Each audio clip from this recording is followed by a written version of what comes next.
Hello everyone, in today's video I'll be reviewing The Invisible Man Returns from 1940. It was directed by Joe Mann, co-wrote the movie. The story was by Kurt Zodman, who also co-wrote the screenplay, Cedric Belfridge. The screenplay was written by Lester K. Cole. The movie stars Sir Cedric Hardwicke, Vincent Price, Non Gray, and John Sutton. The movie was released on January 12, 1940. The Invisible Man Returns is about Jeffrey Radcliffe, who is wrongfully accused of murdering his brother. He is found guilty, is sentenced to die. Dr. Griffin injects him with the invisibility formula serum. Jeffrey escapes his death penalty sentence.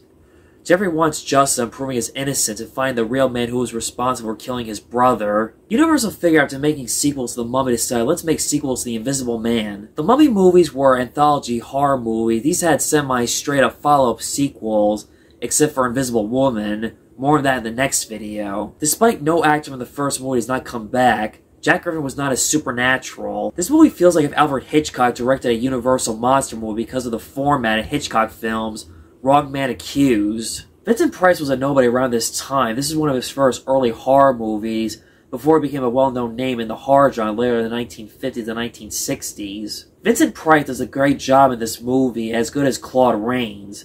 At first he's calm, mellow, but eventually being invisible until he is trying to prove his innocence gets to him psychologically, when he is desperate to know who is the one responsible behind his brother's death. It's mentioned that Jack Griffin from the first movie had a brother who knows Jack Griffin's formula. This one was the real deal. It was not made for a paycheck. It's another great horror drama with a murder mystery.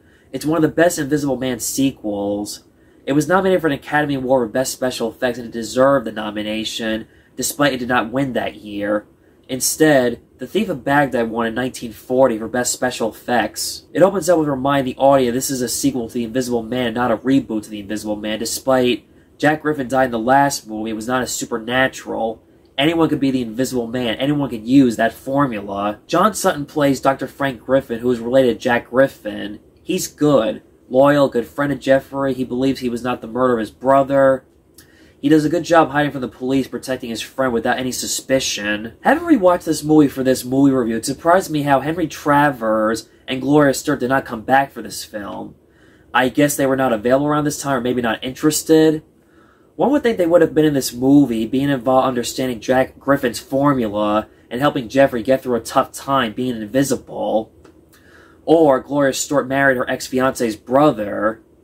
This movie may be a sequel, but not a complete follow-up like they said about Batman Returns in a way. Nan Gray, who you might recognize from Dracula's Daughter, is one of Countess Oleska's victims.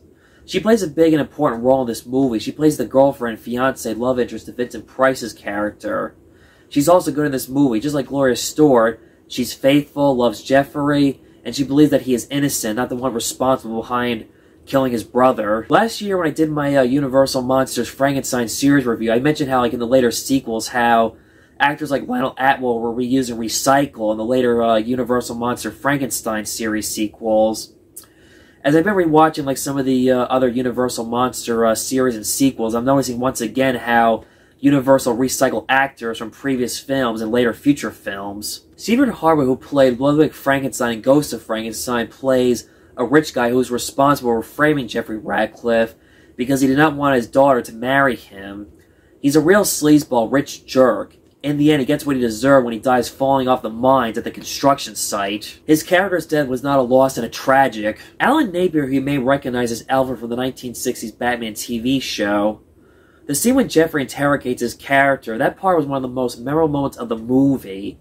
As a little kid watching that scene, I was like, the Invisible Man is kicking the crap out of Alfred. Unlike the first movie where Jack Griffin dies after getting shot, Jeffrey survives the gunshot, lives happily ever after with the woman he loves. It's a happy, triumphant ending for Jeffrey and his fiancée Helen. Before I end this review, here's my little show and tell of the Invisible Man Blu-ray/DVD collection. The first time I ever saw The Invisible Man Returns was on this DVD set right here. I think this was also the first time I learned about this and the other sequels to the whole Invisible Man series at that time. And of course, 2022, we have it on Blu-ray. It looks really cool on Blu-ray.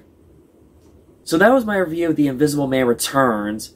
Like the video, subscribe, hit the notification bell, get the latest updates on my YouTube channel, and stay tuned for tomorrow for The Invisible Woman.